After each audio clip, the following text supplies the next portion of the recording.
Good morning at Triple Creek. Today, my wife and I are going to try to build a wash stall for the horses. Simple design, going to just drop 6 posts in the ground is the plan. Then a brace on each side of it, a couple of cross ties, and we're going to throw down some mats, so hopefully kind of a little softer on the feet. So we're doing it up here at the house, right where we got already a gravel pad. Spent last night leveling the gravel pad again, so obviously after a couple of years of me tearing it up with the Bobcat and the trucks and just doing, it was in a little rough shape. So spent a little time cleaning it up, trying to make it a little bit nicer. But so we're gonna come off of our concrete stem wall here, the width of those pads, and that's where we're gonna start the posts. Now the nice thing about this project, whether you have horses or don't have horses, doesn't really matter, because setting these posts, it's kind of the fundamentals. So we'll set posts. Now these posts could be used exactly for this project if you need a wash bay. If you just want to have a nice pergola, you could modify this easily. Just probably do 4 posts instead of 6. If you want to have a nice garden swing, or just a nice entryway, nice trellis for grapevines to grow on in your yard. I mean, it's a simple design. It's the fundamentals of setting posts. And then after that, it would be very easy to modify to do a lot. Kids swings, nice swings for you and the wife. Yeah, there's all sorts of things you could easily modify this design for. Not going nuts on it. It's going to just be very simple. Like I said, I plan on setting 6 posts in the ground, and we'll hopefully get that done today. I was kind of amazed that I was able to get up before the twins, so they're still in their cribs, and I kind of just snuck out of the house and let Mama sleep. So I think I'm going to try to get around and get the tools and see if I can get this machine lit up before I have to go deal with babies. So, well, let's follow around. Let's see how this works out.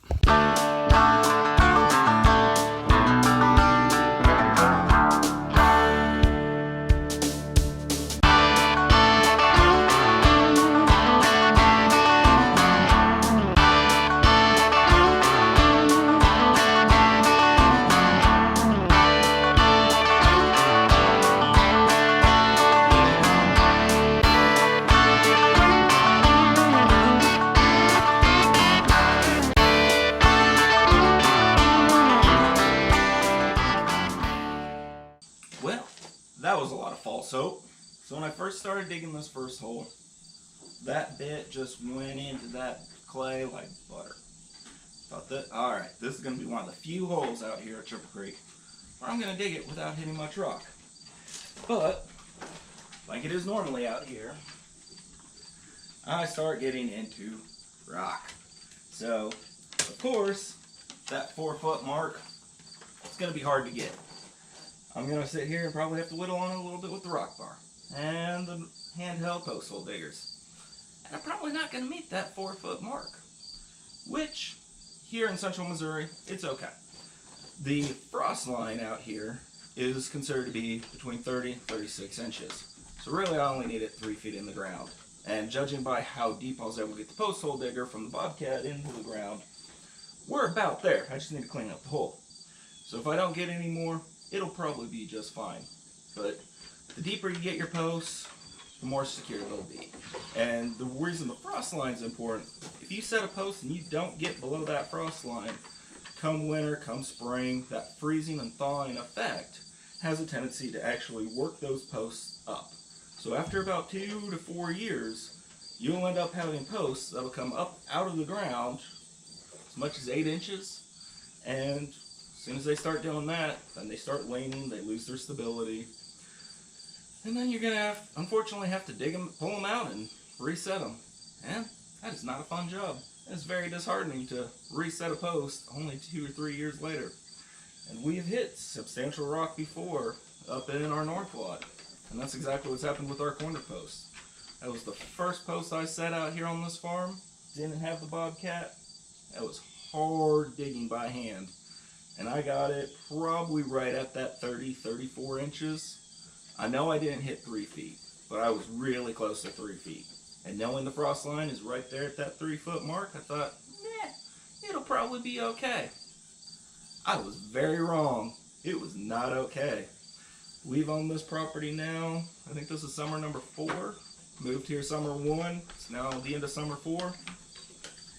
And yeah, that was a post we had to reset this year because for the last 2 years, it's slowly been coming up. And since it's a corner post, it obviously was slowly waning. So my nephew came up this summer and he helped me completely rework that corner. And we turned 1 corner post into 2 because we put a nice little diagonal in it, so it's a lot easier to drive trucks and tractors around, so it's not that sharp 90-degree corner. And I was hanging out with babies most of the time, but oh boy, that nephew, he started that project thinking, I don't need gloves. Yeah, about a couple hours in, his hands were blistered and he was not having fun. And he had the Bobcat and he had the rock bar. But he spent most of that project just running that rock bar. Luckily, he's a tough, strong kid, and he got his money's worth that day. But, well, I got my money's worth that day. He might have thought he was underpaid, but it's okay. We made up for it in the end. So, well, guess I need to quit drinking my coffee and jabbing, and I need to start digging. Well, this brings me to another point. Gloves, safety glasses, personal protective equipment. These are your projects. It's your body. You need to be safe. You need to be smart. So, read your safety instructions off the tools. Don't be an idiot. Your eyes are too important. Your hands. If I get blisters on my hands, you know, it's a day or so that my hands are kind of useless, and I use my hands a lot. And realistically, I get blisters all the time, even with gloves. And that's just part of life, part of these projects, part of being out here on the farm. It's part of work, which is good. But what I'm saying is, it's not fun if you actually get injured. And I don't have a problem with people getting out here and hurting themselves. But I make a big distinction between hurt and injured. I hurt myself all the time. I do not like to injure myself. If I can get up and walk it off, that's hurt. If I can get right back to it, that's hurt. Stubbing my toes, getting a blister, you know, small cut on the arm, okay. But if you need stitches, you lose an eyeball, you lose a finger, that is not okay in my book. I'm not okay with that by any means. So, safety that is a personal responsibility. I don't want to be political on this channel, but that's one of my big pet peeves, is people do not take personal responsibility anymore. And it's a shame. So that at the end of the day, it's your body, they're your tools, these are your projects. I'm not claiming to be an expert out here. I do the things the way I've been taught, the way I think they should be done. I feel like I'm an intelligent person, I can look at problems, and I feel like I can work through pretty well. So even though I might be doing it different than you, these are the ways I've been taught, these are the ways I think is the best way to do it. You might do things a little different, and that's okay. There's lots of ways to do it. What's the saying? There's 101 ways to skin a cat. There's lots of ways you can dig a hole. At the end of the day, it's just digging a hole. You can do this with a shovel. You can do it with lots of things. But at the end of the day, you gotta be safe, and you gotta be responsible for your own protection. So, my last job, standard anything we did, safety glasses, leather gloves, steel toe boots. That's the basics. Hearing protection usually comes into play anytime you're working with power tools, loud equipment. If you're working on the water, life jackets. If you're climbing up on roofs or climbing up trees, think about climbing harnesses.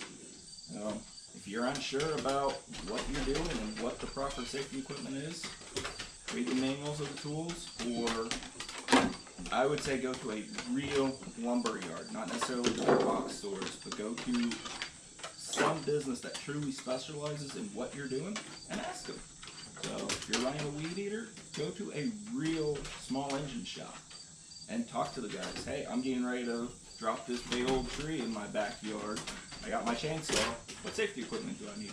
They'll set you up. I guarantee you that. They like selling people new stuff. I like buying new stuff. So it's a win-win. Except the money side, you know. That always hurts. But everybody likes new toys. Even if the new toys are cheap safety glasses. I got these safety glasses from a big box store. I think I bought a pack of 5 of them for $4. Most of your safety equipment is cheap. And if you're like me, you lose sunglasses easily, you scratch them doing these kind of projects. I don't invest in big, expensive, $100 glasses, name brand glasses. I buy the cheap ones. Cheap ones can look cool too. And personally, almost any time I leave the house, I have these on. I always wear safety glasses, even if I'm taking the babies just to town to go grocery shopping. I wear safety glasses just because it's a good habit. Being out here, my eyes are important. I don't want to lose an eyeball. So, if I'm wearing sunglasses, there are always some form of safety glasses. And I recommend you guys get in that habit too, because it's a pretty good habit to get into. Now, digging through the gravel was not a problem. The problem was, once I got about 2 feet down, I got out of the gravel, I got into clay. Actually, the gravel only went about 2 or 3 inches down. But I went through about a foot of clay, and then I got into rock. And now I got to clean all this rock out. Which, that's just work. And there's nothing wrong with work.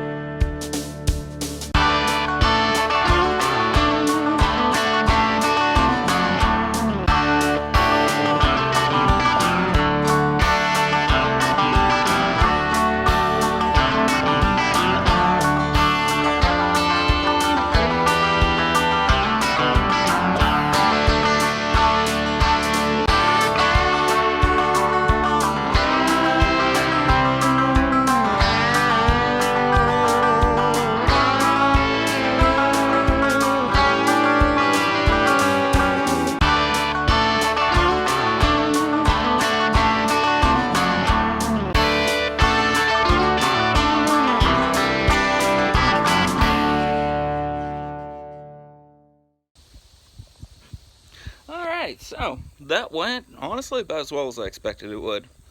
Out here at Triple Creek we got a lot of rock digging these holes. It's a pain in the butt. I hope you have easier ground where you're at. Now, one thing that I like to do is concrete level. I like to fill the hole about 2/3 of the way up with concrete. Then I use my rock bar and I compact it. So after I set that first bag in, I compacted it, I pounded on it with the rock bar until it felt nice and solid. Then I plumbed the post again. So I plumbed this post, I don't know, what, 3-4 times? So, maybe more. So as you're compacting, keep checking plumb. First sack of concrete, it's important to get it plumb when you first start. It's good to keep it close to plumb as you're compacting, but it's not crucial, because by the time you go to set your second bag of concrete, there's still a little bit of play in the post. So don't overstress plumb on the first sack. Second sack of concrete, when you go to fill up that hole, that's where plumb is very crucial. It's very important to do it. Get it as close to plumb as you can.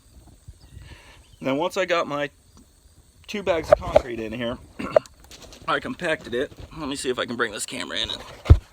Then I took a 5-gallon bucket and I poured probably about 1 gallon, 2 gallons of water in here. And that's because it is really dry here. This clay, it has some moisture to it right now, but it's pretty dry. Now, if it was really wet, the extra water on top's probably not as important, because the concrete has a tendency to suck up that water that's around it. Any water touching it, it will absorb. And water has a tendency to go down. A lot of people think it just goes path of least resistance, and to a point it does. But realistically, it mostly wants to go straight down. So if you get that concrete in nice and tight by tamping it with your rock bar, and then you come in and pour 1 gallon, 2.5 gallons of water on it, that concrete's going to absorb all that water. You give this, I don't know, maybe a day or 2 days, it's going to be really stout. This post, it's not going anywhere. And then what I'll also do is I'll take this rock and this clay tomorrow morning. I'll push all this back in, and I'll probably take the rock bar again and just kind of compact it down some more. And this should be a pretty sturdy post. Now, I was shooting for 4 feet. I honestly got about 34 inches. But at 33 inches, 32 inches, I hit a lot of rock. I got rocks the size of baseballs, and this is after it was broken up. It is not fun digging out here. Some of my posts, I won't hit any rock. Most of my posts, it's a lot of rock. It is a lot of hard digging out here. So, and it could be worse. Could be up in New Hampshire. I helped my uncle set some posts out there, and his farm is pretty much set on a granite slate. I mean, you go about 3 inches down in the ground, wherever you go, you got solid granite. There is no digging these holes this method out there. So, depending on where you are, depending on how it goes, you might have to talk to some contractors, you know, figure out the best way to dig in your neck of the woods. But for most of the country, most places I've ever dug holes, these types of post hole diggers work just fine. Doing it by hand with a hand digger and a rock bar, you can dig through almost anything. Question is, how much work are you going to put into it? So that is the basics of setting a single post. Because setting your first post, it's one of two things. It's either the most critical and the most time consuming to get it right where it needs to be, or it's the easiest one to get because it doesn't matter where you set it, everything will get built off of it. So for us, we're kind of in the middle. I wanted it 4 feet off the wall here. These mats are 4 feet off the wall. They're 4 feet wide. So I just set this post right up to that mat. As long as it was just barely not touching that mat, I was happy with it. Now the other ones, you know, going that direction X amount of feet, not really sure how wide, how long this needs to be. I think we've decided on 8 feet, but I want to double check with Mama on that. And then coming off the concrete wall, how much further, how wide does this need to be to accept a horse? Again, this is her project, so I need to make sure I'm building it to what she wants. But if you're building this for a swing, kids swings, just a pergola, or an archway for grapevines to grow on, these methods can be used for a lot of different things.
we've got our 6 posts set, 2 sacks of concrete in each one.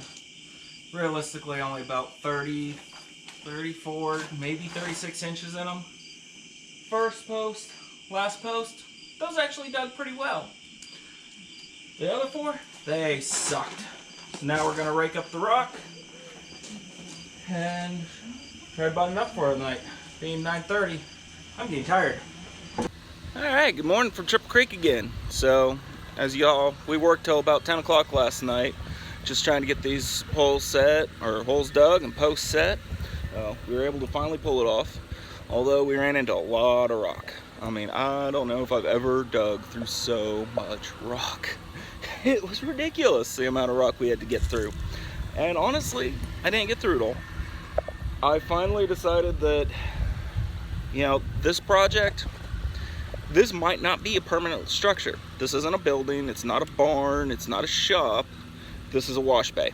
It's something to be sturdy for the next 1 to 5 years, to hold horses. Horses shouldn't be pulling on it. Our horses should be well behaved enough to just come in, get tied, and stand. So I think my shallowest post is only at 30 inches, which is right there at our frost line. It's definitely not below the frost line, because our frost line's 30 to 36 inches. So we might have problems in a couple of years. I might end up ripping this out and starting from scratch somewhere else on the property here in a few years. But for right now, we need it up here at the house, because this hayfield, what used to be hayfield, is now mama and baby horse field. We got 3 mamas and 3 babies in it now. We got 1 more mama and 1 more baby up at the small lots up here at the dry lots that we'll be moving down once that baby gets maybe another month older. But so back to the structure, you know, this is what we ended up doing.